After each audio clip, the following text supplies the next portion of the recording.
ॐ दशमहाविद्यास्तोत्र नमस्ते चण्डिके चण्डी चण्डमुण्डविनाशिनी नमस्ते कालिके काल महाभयविनाशिनी शिवे रक्ष जगद्धात्री प्रसीद हरिवल्लभे प्रणमामि जगद्धात्री जगत्पालनकारिणीं जगत्क्षोभकरीं विद्यां जगत्सृष्टिविधायिनीं करालां विकटाघोरां मुण्डमालाविभूषितां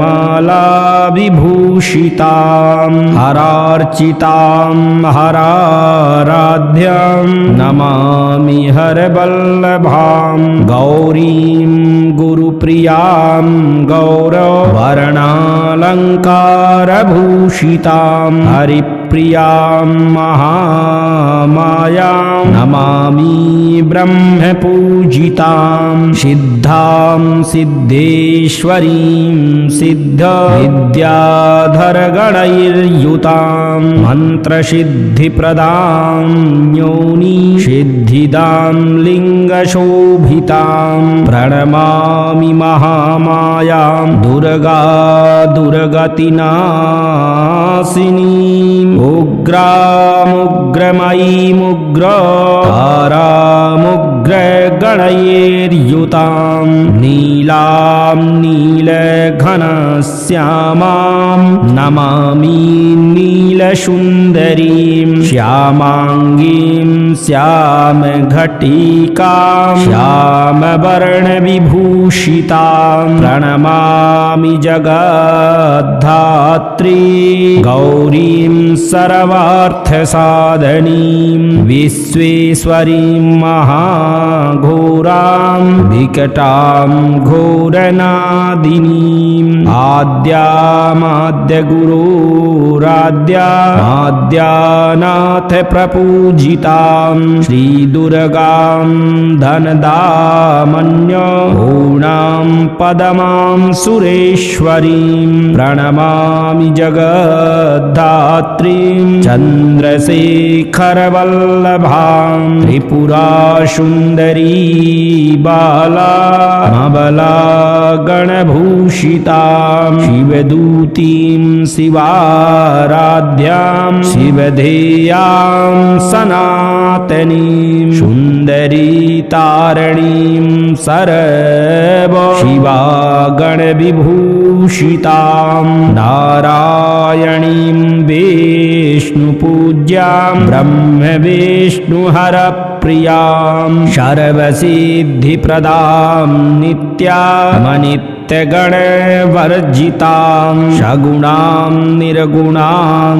ध्येयामर्चितां सर्वसिद्धिदां विद्यां सिद्धिप्रदां विद्यां महाविद्यामहेश्वरीं महेशभक्तां माहेशीं महाकालप्रपूजितां प्रणमामि जगद्धात्रीं शुम्भासुरविमर्दिनीं रक्तप्रियां रक्तवर्णां रक्तबीजविमर्दिनीं भैरवीं भुवनादेवीं लोलजिह्वां सुरेश्वरीं चतुर्भुजां दशभुजामष्टादशभुजां शुभां त्रिपुरेशीं विश्वनाथ प्रियां विश्वेश्वरीं शिवां अट्टहासामट्टहास प्रियां धूम्रविनाशिनीं कमलां छिन्नमस्तां च मातङ्गीं सुरसुन्दरीं षोडशीं विजयां धीमां धूम्रां च बगलामुखीं सर्वसिद्धिप्रदां सर्वविद्यामन्त्रविशोधिनीं प्रणमामि जगत् प्रदत्तारां शारं मन्त्रसिद्धये फलश्रुति इत्येवं वबरारोहे स्तोत्रं सिद्धिकरं प्रियं पठित्वा मोक्षमाप्नोति सत्यं वै गिरिनन्दिनी कुजवारे चतुर्दश्यां मायां जीववासरे शुक्रे निशिगते स्तोत्रं पठित्वा मोक्षमाप्नुयात् त्रिपक्षे मन्त्रसिद्धिः स्यात् स्तोत्रपाठाद्धिशङ्करी चतुर्दश्यां निशाभागे शनिभौमदिने तथा निशामुखे पठेत् स्तोत्रं मन्त्रसिद्धिमवाप्नुयात् केवलं स्तोत्रपाठाद्धि मन्त्रसिद्धिरनुत्तमा जागर्ति सततं चण्डी स्तोत्रपाठाद्भुजङ्गिनी श्रीमुण्डमाला तन्त्रे एकादशपटले महाविद्या स्तोत्रं सम्पूर्णम्। दशमहाविद्यास्तोत्र नमस्ते चण्डिके चण्डी चण्डमुण्डविनाशिनी नमस्ते कालिके काल महाभयविनाशिनी शिवे रक्ष जगद्धात्री प्रसीद हरिवल्लभे प्रणमामि जगद्धात्री जगत्पालनकारिणीं जगत्क्षोभकरीं विद्यां जगत्सृष्टिविधायिनीं करालां विकटाघोरां मुण्डमाला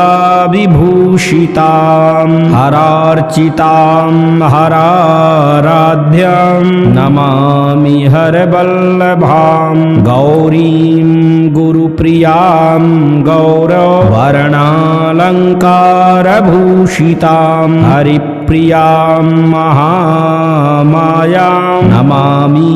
ब्रह्मपूजितां सिद्धां सिद्धेश्वरीं सिद्धविद्याधरगणैर्युतां मन्त्रसिद्धिप्रदां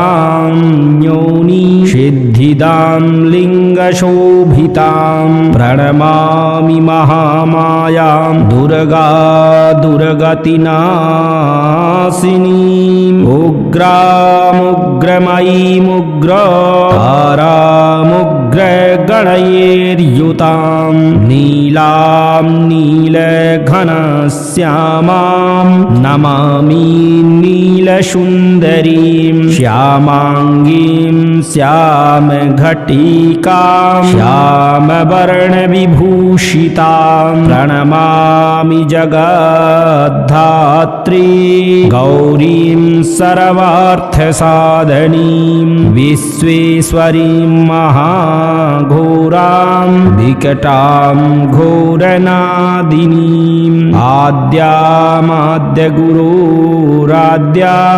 आद्यामाद्यगुरोराद्यामाद्यानाथ प्रपूजितां श्रीदुर्गां धनदामन्य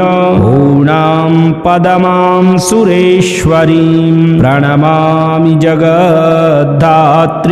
चन्द्रशेखरवल्लभां त्रिपुरासुन्दरी बाला मबला गणभूषितां शिवदूतीं शिवाराध्यां शिवधेयां सनातनीं सुन्दरी तारणीं सर्व शिवागणविभूषितां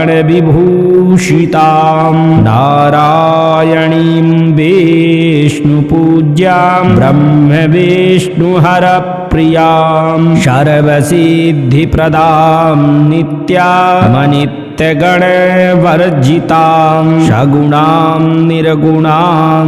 ध्येयामर्चितां सर्वसिद्धिदां विद्यां सिद्धिप्रदां विद्यां महाविद्यामहेश्वरीं महेशभक्तां माहेशीं महाकालप्रपूजितां प्रणमामि जगद्धात्रीं शुम्भासुरविमर्दिनीं रक्तप्रियां रक्तवर्णां रक्तबीजविमर्दिनीं भैरवीं भुवनादेवीं लोलजिह्वां सुरेश्वरीं चतुर्भुजां दशभुजामष्टादशभुजां शुभां त्रिपुरेशीं विश्वनाथ प्रियां विश्वेश्वरीं शिवाम् अट्टहास प्रियां धूम्रविनाशिनीं कमलां छिन्नमस्तां च मातङ्गीं सुरसुन्दरीं षोडशीं विजयां धीमां धूम्रां च बगलामुखीं सर्वसिद्धिप्रदां सर्वविद्यामन्त्रविशोधिनीं प्रणमामि जगत्तारां शारं मन्त्रसिद्धये फलश्रुति इत्येवं वबरारोहे स्तोत्रं सिद्धिकरं प्रियं पठित्वा मोक्षमाप्नोति सत्यं वै गिरिनन्दिनी कुजवारे चतुर्दश्यां मायां जीववासरे शुक्रे निशिगते स्तोत्रं पठित्वा मोक्षमाप्नुयात् त्रिपक्षे मन्त्रसिद्धिः स्यात् स्तोत्रपाठाद्धिशङ्करी चतुर्दश्यां निशाभागे शनिभौमदिने तथा निशामुखे पठेत् स्तोत्रं मन्त्रसिद्धिमवाप्नुयात् केवलं स्तोत्रपाठाद्धि मन्त्रसिद्धिरनुत्तमा जागर्ति सततं चण्डी स्तोत्रपाठाद्भुजङ्गिनी श्रीमुण्डमाला तन्त्रे एकादशपटले महाविद्या स्तोत्रं सम्पूर्णम्। दशमहाविद्यास्तोत्र नमस्ते चण्डिके चण्डी चण्डमुण्डविनाशिनी नमस्ते कालिके काल महाभयविनाशिनी शिवे रक्ष जगद्धात्री प्रसीद हरिवल्लभे प्रणमामि जगद्धात्री जगत्पालनकारिणीं जगत्क्षोभकरीं विद्यां जगत्सृष्टिविधायिनीं करालां विकटाघोरां मुण्डमालाविभूषितां हरार्चितां हराराध्यां नमामि हरवल्लभां गौरीं गुरुप्रियां गौरवर्णालङ्कारभूषितां हरिप्रियां महामायां नमामि ब्रह्मपूजितां सिद्धां सिद्धेश्वरीं सिद्धविद्याधरगणैर्युतां मन्त्रसिद्धिप्रदां योनि सिद्धिदां लिङ्गशोभितां प्रणमामि महामायां दुर्गा दुर्गतिनाशिनीं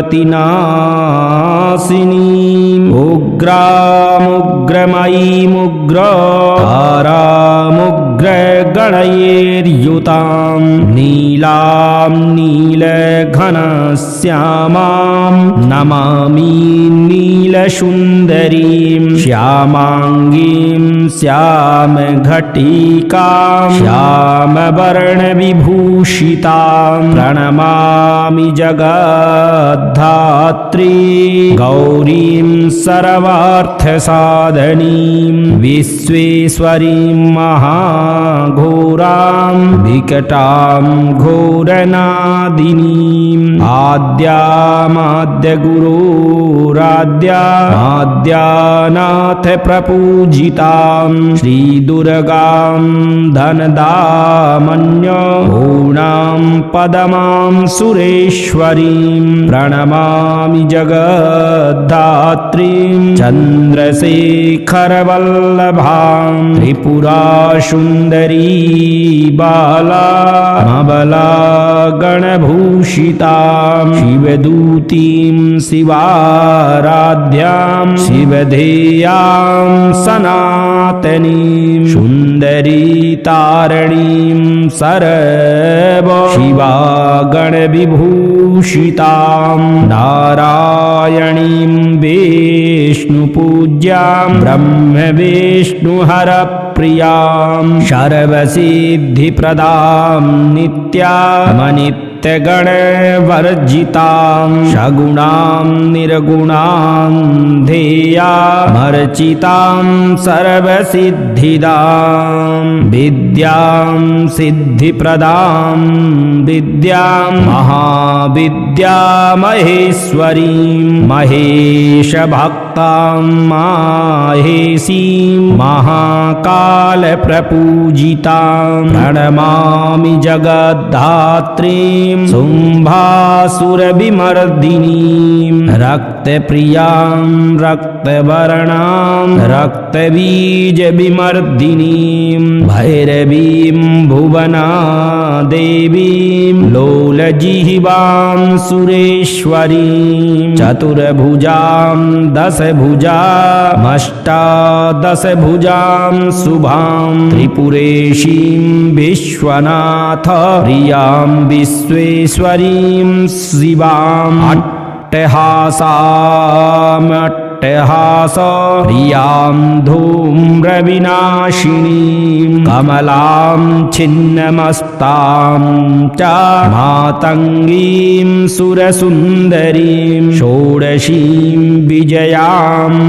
भीमां धूम्रां च बगलामुखीं सर्वसिद्धिप्रदां सर्वविद्यामन्त्रविशोधिनीं प्रणमामि जगत्तारां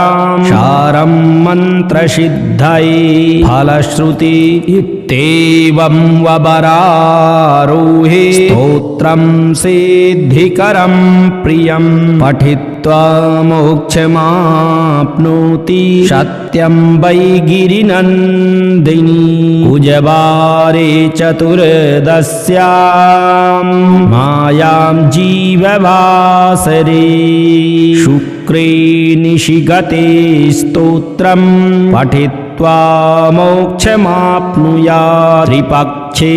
मन्त्रसिद्धिः स्यात् स्तोत्रपाठाद्धिशङ्करी चतुर्दश्यां निशाभागे शनिभौमदिने तथा निशामुखे पठेत् स्तोत्रं मन्त्रसिद्धिमवाप्नुयात् केवलं स्तोत्रपाठाद्धि मन्त्रसिद्धिरनुत्तमा जागर्ति सततं चण्डी स्तोत्रपाठाद्भुजङ्गिनी श्रीमुण्डमाला तन्त्रे एकादशपटले महाविद्या स्तोत्रं सम्पूर्णम्। दशमहाविद्यास्तोत्र नमस्ते चण्डिके चण्डी चण्डमुण्डविनाशिनी नमस्ते नमस्ते कालिके काल महाभयविनाशिनी शिवे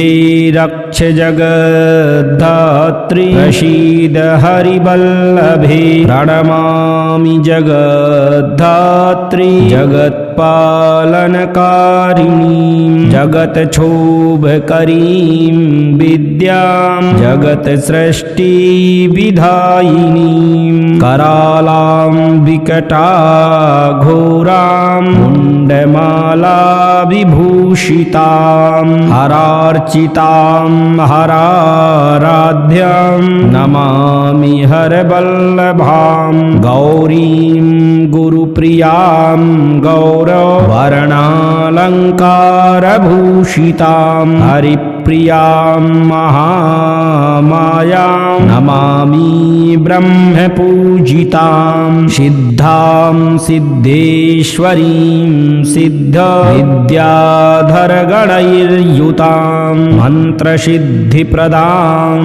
योनि सिद्धिदां लिङ्गशोभितां प्रणमामि महामायां दुर्गा दुर्गतिनाशिनीं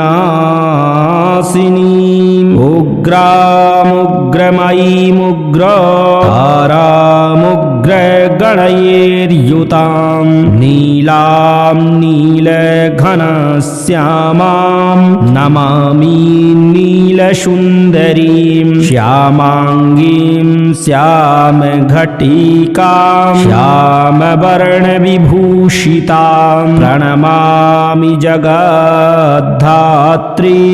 गौरीं सर्वार्थसाधनीं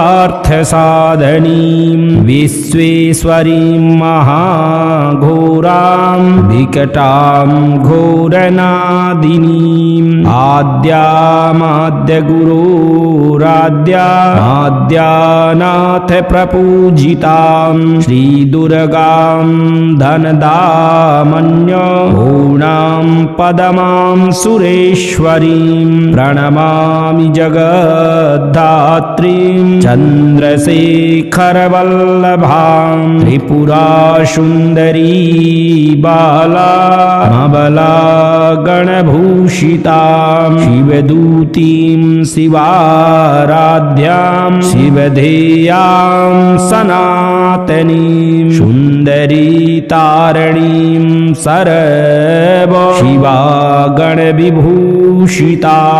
नारायणीं विष्णुपूज्यां ब्रह्मविष्णुहरप्रियां सर्वसिद्धिप्रदां नित्यामनित्यगणवर्जितां सगुणां निर्गुणां ध्येयामर्चितां सर्वसिद्धिदां विद्यां सिद्धिप्रदां विद्यां महाविद्यामहेश्वरीं महेशभक्तां माहेशीं महाकालप्रपूजितां प्रणमामि जगद्धात्रीं शुम्भासुरविमर्दिनीं रक्तप्रियां रक्तवर्णां रक्तबीजविमर्दिनीं भैरवीं भुवनादेवीं लोलजिह्वां सुरेश्वरीं चतुर्भुजां दशभुजामष्टादशभुजां शुभां त्रिपुरेशीं विश्वनाथ प्रियां विश्वेश्वरीं शिवाम् अट्टहासामट्टहास प्रियां धूम्रविनाशिनीं कमलां छिन्नमस्तां च मातङ्गीं सुरसुन्दरीं षोडशीं विजयां भीमां धूम्रां च बगलामुखीं सर्वसिद्धिप्रदां सर्वविद्यामन्त्रविशोधिनीं प्रणमामि जगत्तारां शारं मन्त्रसिद्धये फलश्रुति इत्येवं वबरारोहे स्तोत्रं सिद्धिकरं प्रियं पठित्वा मोक्षमाप्नोति सत्यं वै गिरिनन्दिनी कुजवारे चतुर्दश्यां मायां जीववासरे शुक्रे निशिगते स्तोत्रं पठित्वा मोक्षमाप्नुयात् त्रिपक्षे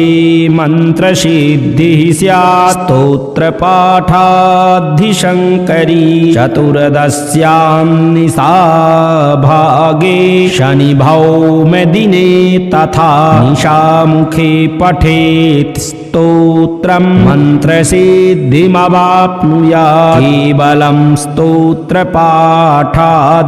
मन्त्रसिद्धिरनुत्तमा जागर्ति सततं चण्डी स्तोत्रपाठाद्भुजङ्गिनी श्रीमुण्डमाला तन्त्रे एकादशपटले महाविद्या स्तोत्रं सम्पूर्णम्। दशमहाविद्या स्तोत्र नमस्ते चण्डिके चण्डी चण्डमुण्डविनाशिनी नमस्ते कालिके काल महाभयविनाशिनी शिवे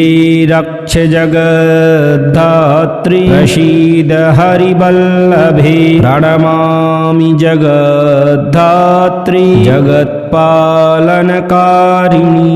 जगत्क्षोभकरीं विद्यां जगत्सृष्टिविधायिनीं करालां विकटाघोरां मुण्डमाला विभूषितां हरार्चितां हराराध्यां नमामि हरवल्लभां गौरीं गुरुप्रियां गौरवर्णालङ्कारभूषितां हरिप्रियां महामायां नमामि ब्रह्मपूजितां सिद्धां सिद्धेश्वरीं सिद्धविद्याधरगणैर्युतां मन्त्रसिद्धिप्रदां योनि सिद्धिदां लिङ्गशोभितां प्रणमामि महामायां दुर्गा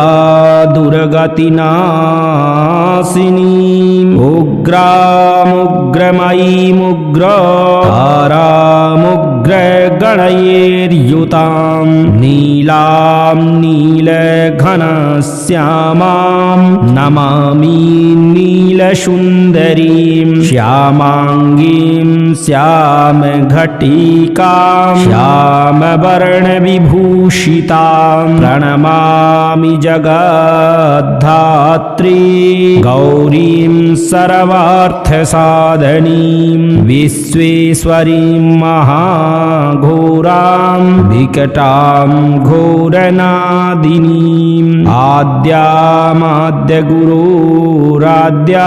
आद्यामाद्यगुरोराद्यामाद्यानाथ प्रपूजितां श्रीदुर्गां धनदामन्य पूर्णां पदमां सुरेश्वरीं प्रणमामि जगद्धात्रीं चन्द्रशेखरवल्लभां त्रिपुरासुन्दरी बाला मबला गणभूषितां शिवदूतीं शिवाराध्यां शिवधेयां सनातनीं सुन्दरी तारणीं सर्व शिवागणविभूषितां नारायणीं विष्णुपूज्यां ब्रह्मविष्णुहरप्रियां सर्वसिद्धिप्रदां नित्यामनित्यगणवर्जितां सगुणां निर्गुणां ध्येयामर्चितां सर्वसिद्धिदां विद्यां सिद्धिप्रदां विद्यां महाविद्यामहेश्वरीं महेशभक्ति मातां माहेशीं महाकालप्रपूजितां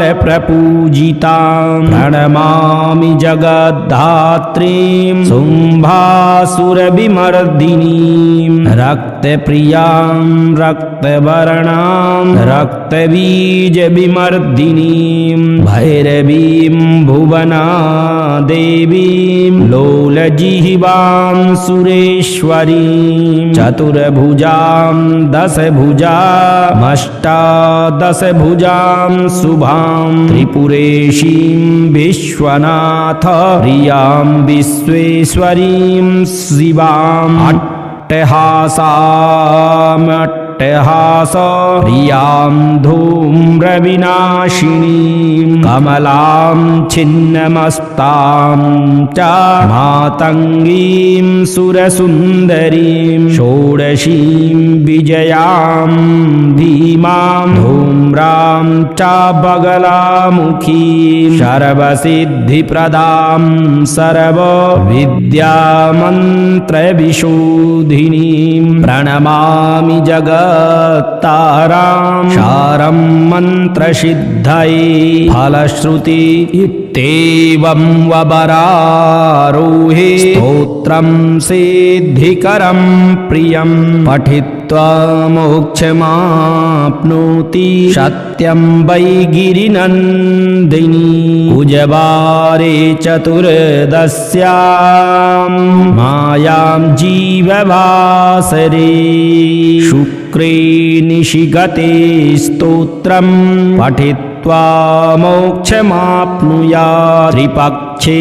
मन्त्रसिद्धिः स्यात् स्तोत्रपाठाद्धिशङ्करी चतुर्दश्यां निशाभागे शनिभौमदिने तथा निशामुखे पठेत् स्तोत्रं मन्त्रसिद्धिमवाप्नुयात् केवलं स्तोत्रपाठाद्धि मन्त्रसिद्धिरनुत्तमा जागर्ति सततं चण्डी स्तोत्रपाठाद्भुजङ्गिनी श्रीमुण्डमाला तन्त्रे एकादशपटले महाविद्या स्तोत्रं सम्पूर्णम्।